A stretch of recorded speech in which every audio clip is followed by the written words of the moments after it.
오늘 우리에게 주시는 말씀은 신약 베드로전서 1장 1절에서 9절 말씀입니다. 제가 가진 성경으로는 신약 377쪽입니다. 베드로전서 1장 1절부터 9절 말씀입니다.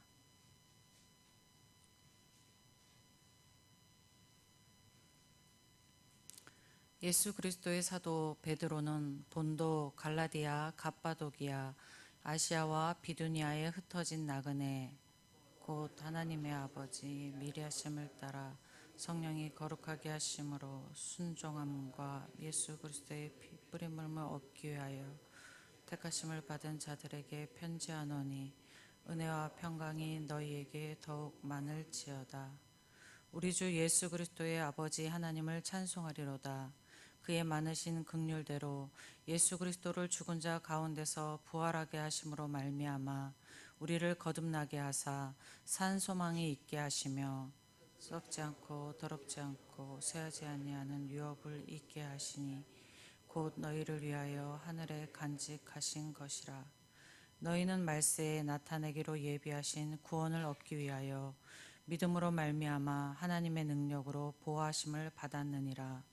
그러므로 너희가 이제 여러 가지 잠깐 근심하게 되지 않을 수 없으나 오히려 크게 기뻐하는도다.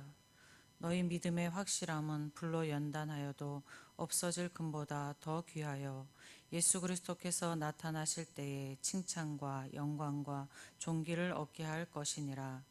예수를 너희가 보지 못하였으나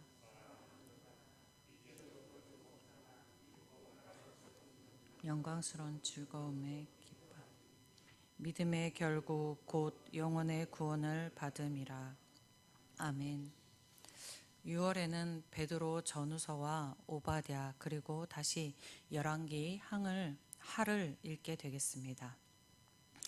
오늘 읽은 베드로 전서는 베드로가 소아시아 일대 지금의 터키 지역에 있는 흩어져 있는 성도들에게 쓴 편지입니다. 베드로가 편지를 쓸 당시는 로마의 황제 네로가 로마에 일어난 대화재를 그리스도인의 소행으로 뒤집어 씌우고 대대적인 박해를 시작하기 직전이었습니다. 당시 로마의 그리스도인들은 곧 대대적인 박해가 닥칠 위기에 있었습니다. 소아시아 지역의 성도들도 로마의 지배하에 있었기 때문에 그들에게도 곧 큰 박해가 닥칠 위기였습니다. 당시의 수신자인 소아시아의 그리스도인 성도들은 유대인들도 있었기는 하지만 대다수는 이방인들이었습니다. 당시 성도들은 이방인의 음란하고 방탕한 삶과는 달리 구별되게 산다는 것 자체가 이방인들로부터 미움과 비방을 초래하는 일이었습니다. 성도들은 이방인 사회 속에서 그리스도를 믿는다는 이유만으로 비방과 인격 모독과 일터에서 해고당하고 폭행과 죽음에까지 이르게 당하는 온갖 박해를 당하고 있었습니다. 그리스도인으로서의 믿음의 삶을 사는 것은 당시에는 경제적으로, 사회적으로 큰 불이익을 감내해야 하는 일이었습니다. 베드로가 박해 가운데 있는 성도들에게 성도들은 이 세상에서 낯선 이들로 잠시 생활하고 있는 나그네라라고 하고 있습니다. 그리스도인들이 정착하여 거주할 곳이 이 세상이 아니라고 하는 것입니다. 이 세상의 나그네인 그리스도인은 하나님의 주권으로 예수 그리스도의 피로 구원을 얻기 위하여 택하심을 받은 사람들로서 성령이 죄로부터 분리하여 거룩하게 하심으로 하나님의 말씀에 순종하여 사는 사람들이라 하였습니다. 하나님이 택하시고 그리스도의 피로 구원을 얻어 성령으로 거룩하게 된 그리스도인에게는 산 소망이 있다라고 베드로가 말합니다. 이 산 소망은 소망이 단순히 살아있다는 표현이라기보다는 그 소망 자체가 행동하며 움직이는 다른 의미가 있습니다. 소망 자체가 움직이는 힘이 있다라는 것입니다. 온갖 박해 가운데 믿음의 삶을 사는 성도에게 로마의 대박해가 일어난 후에 그 소식이 들려지면 그것은 커다란 불안과 두려움을 가져다 주게 될 것입니다.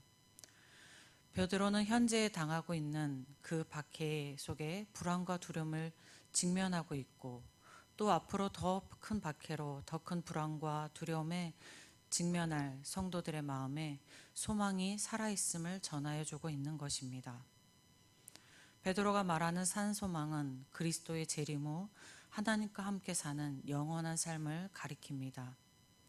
성도의 완전한 구원을 가리키는 것입니다. 베드로는 또 성도들이 예수의 재림 후 완전한 구원에 이를 때까지 성도를 넘어뜨려드는 원수의 공격으로부터 하나님이 보호하실 것임을 이야기합니다. 원수의 공격으로부터 하나님의 보호하심을 받게 되는 데는 성도에게 필요한 것이 있는데 그것은 성도들의 믿음입니다. 성도 각자는 하나님이 나를 택하셔서 예수의 보혈로 구원에 이르게 하시고 성령이 나를 거룩해 하시며 나를 마지막 날까지 보호하시는 하나님을 믿는 믿음이 있어야 합니다. 이러한 것은 오늘을 사는 저와 여러분에게도 동일합니다. 우리가 주님의 재림하심으로 완전한 구원에 이르기까지 하나님의 보호하심을 받기 위해서는 나를 택하셔서 그리스도의 보혈로 구원에 이르게 하시고 성령으로 거룩해 하게 하시며 마지막 날까지 보호하시는 하나님을 믿을 때에 우리는 하나님의 보호하심을 받을 수 있습니다. 하나님의 보호하심을 받기 위하여 그 믿음을 지켜나가시는 여러분과 제가 되기를 소망합니다. 6절에서 베드로는 이방 불신자들의 비방과 욕설과 해고와 폭행 그리고 살인에 이르기까지 견디기 힘든 성도들의 상황을 잠깐의 근심이라고 하였습니다. 소아시아 성도들이 당하는 고난은 극심했습니다. 거기에다 다가올 네로의 대박해는 감당해내기 더 힘든 큰 박해였습니다. 그런데 베드로는 그것을 잠깐의 근심이라고 표현하였습니다. 어떻게 이것이 잠깐의 근심입니까? 하는 성도들의 항변이 있을 것 같습니다.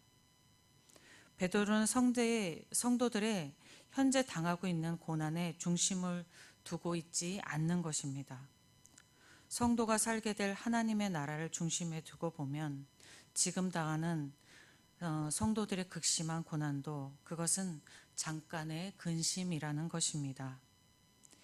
이 베드로의 말은 고난당하는 성도들에게 소망이 됩니다. 이 소망은 극심한 고난에서 그리스도인으로서 지속적으로 살아갈 수 있게 하는 산 소망이 됩니다.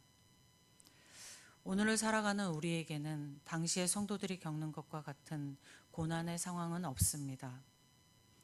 오히려 사회적으로, 문화적으로, 경제적으로 많은 것을 누리며 살아갑니다. 때로는 그리스도인들의 잘못으로 비난의 소리를 듣기도 하지만 박해를 받지는 않습니다. 오늘날 그리스도인들은 하나님을 믿는 믿음을 잃어버리는 일은 없어 보입니다. 그러나 오히려 오늘날의 편안한 삶이 하나님을 믿는 믿음을 잃어버리게 합니다. 편안하고 안락한 삶에 안주하게 하며 예수 그리스도가 다시 오시는 산소망의 날을 잊고 살게 합니다. 여러분, 오늘날에도 산소망은 분명히 있습니다. 그리스도의 재림의 날은 분명히 있습니다. 그날에 우리는 그리스도와 함께 하나님과 함께 영원히 하나님의 나라에서 살게 될 것입니다. 현재 고난 중에 계신 성도가 계시다면 하나님과 영원히 살게 될 하나님의 나라를 소망하며 그 고난을 잠깐의 근심으로 여기실 수 있게 되기를 축원합니다. 지금 평안하고 안락한 삶을 살고 있는 성도는 그리스도의 재림의 날이 분명히 있음을 기억하고 굳건한 믿음의 삶을 살기를 축원합니다. 기도하겠습니다. 아버지 하나님 감사합니다. 고난에 있는 성도이든 편안하고 안락하게 있는 성도이든 하나님 공평하게 제 소한 소망을 하나님하여 말씀하여 주시니 감사합니다. 우리가 아버지 하나님 오늘을 살고 끝나는 것이 아니라 종국에는 그리스도와 함께 영원한 하나님의 나라에 살게 될 사람들임을 기억하게 해주셔서 감사합니다.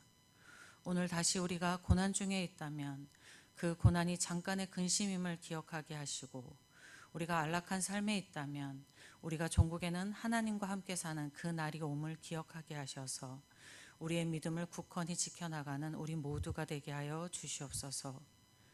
하나님께서 우리를 그렇게 살게 하실 줄을 믿으며 소망하며 우리 주 예수 그리스도의 이름으로 기도드립니다. 아멘.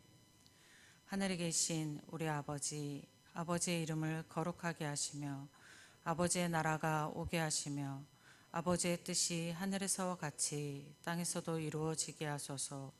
오늘 우리에게 일용할 양식을 주시고 우리가 우리에게 잘못한 사람을 용서하여 준 것 같이 우리 죄를 용서하여 주시고 우리를 시험에 빠지지 않게 하시고 악에서 구하소서. 나라와 권능과 영광이 영원히 아버지의 것입니다. 아멘.